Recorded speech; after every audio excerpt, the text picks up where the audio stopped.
There are things you don't really need, but you keep them not because you regret it, but because you don't have a reason to let them go.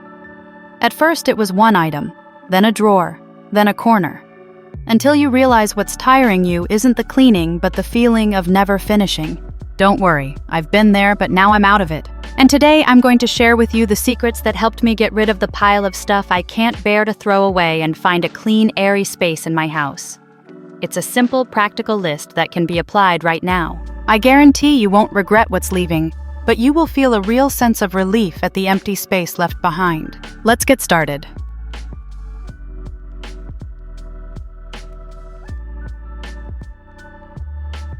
Number 1 is entry area.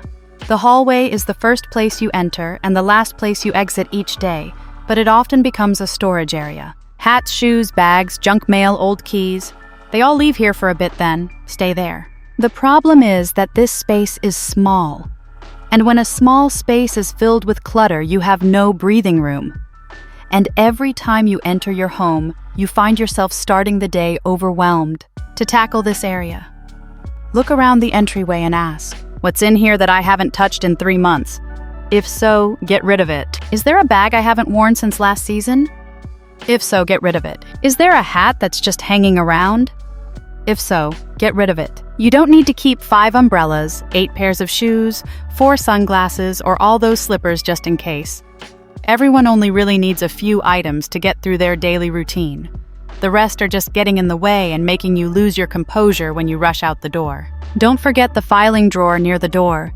It's usually full of promotional mail, old bills, notes, receipts, food menus. If you don't plan on using it again, give it away today.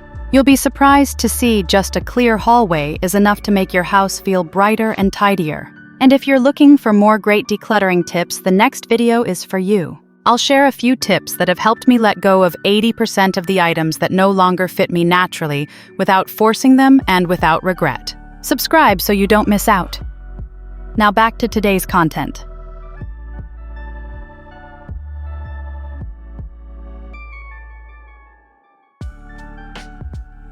Number 2 is living room. The living room is where you want to sit down and relax, but for many people, it is the most stressful place. Why?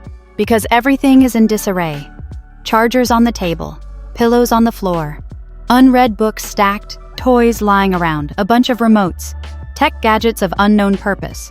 Every little thing makes your eyes not know where to look, and in the end, you don't feel relaxed, you feel confused. Don't rush to clean the whole room. Just do one thing. Look at what's in here that doesn't serve the relaxing experience. A decorative pillow that always falls to the floor. A blanket that you always have to fold even though you never cover yourself. A book you've started 3 times but never get past page 10. Be honest, do you really need that in here?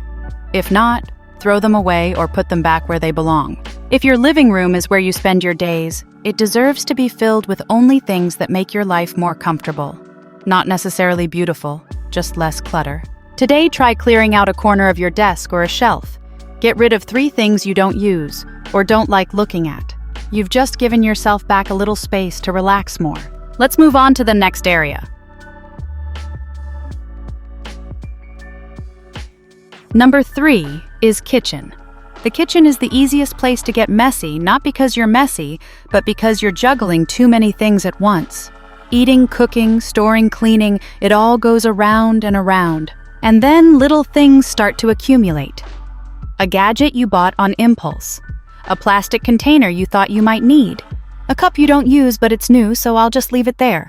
These items don't make you miserable right away, but they add seconds to your search, minutes to your cleaning, and a little bit of inspiration to your kitchen. So start here. Look at your kitchen and ask, am I keeping that pot just because I need to cook a party? How many cups and bowls do I actually use during the week? Am I keeping a certain cookware because I feel bad about buying it even though I hate cleaning it? Then there are the plastic containers. You don't need to collect the whole cupboard. Just keep the ones that have lids, are easy to access, and that you use every week. The rest are just taking up space and making it harder to open. And the special occasion items that you didn't use last year and won't use this year. Spice jars bought for a Pinterest recipe, bottles of sauces you used once and then forgot about. Don't feel guilty about throwing them away. Just recognize they've served their purpose. Don't rummage through your kitchen today. Just pick a cupboard or a countertop and ask, is there anything in here that isn't serving me anymore? If so, throw it away. No regrets. Let's move on to the next area.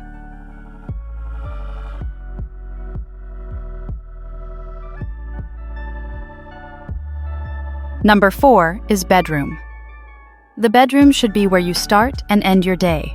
But if every time you open your closet, you sigh or have to clean the entire room before going to bed, it's clearly not a space that serves you, but a place that drains your energy every day.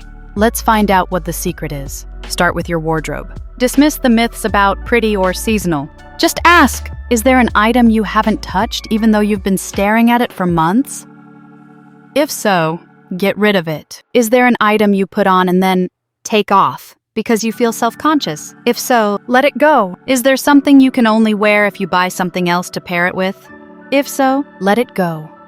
The clothes you no longer like, the ones that don't fit, the special bras you never buy, they're all taking away your choices every morning. You don't need a minimalist wardrobe, just one that you feel comfortable opening. Next are the surfaces. The dressing table, the nightstand, the small shelves. Ask yourself, is there anything there that doesn't belong?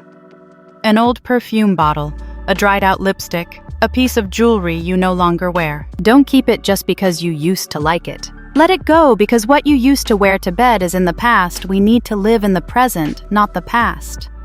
Keep what you still use today. And finally, your bed.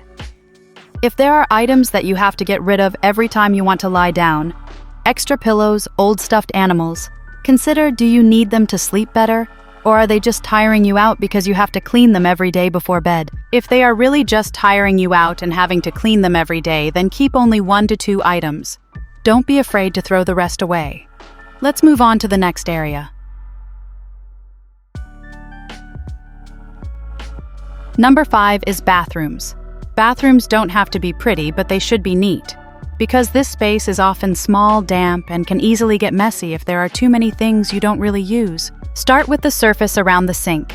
How many things do you use every day? And how many things do you just leave there because you have leftovers? Maybe it's a body lotion you don't like the smell of, or a serum you stopped using. Get rid of them. These things no longer care for you. They just take up space, collect dust, and make you lose the motivation to clean. Next, open the cabinet under the sink. You might have hair products you no longer use, duplicate cleaning solutions, bottles of shower gel and shampoo that you haven't thrown away. You don't need to get rid of everything to keep your bathroom clean. You just need to get rid of the things that make cleaning easier.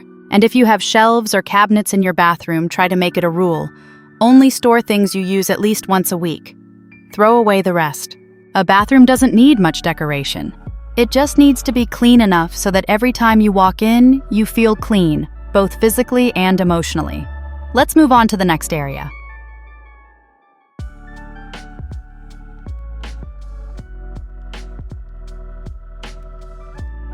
Number 6 is storage garage.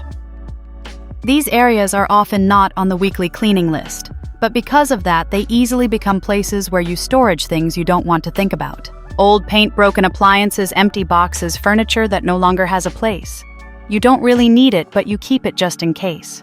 The problem is the things you put away because you're afraid to make a decision are still taking up real space. And every time you open the door, you're overwhelmed by clutter you weren't ready to face.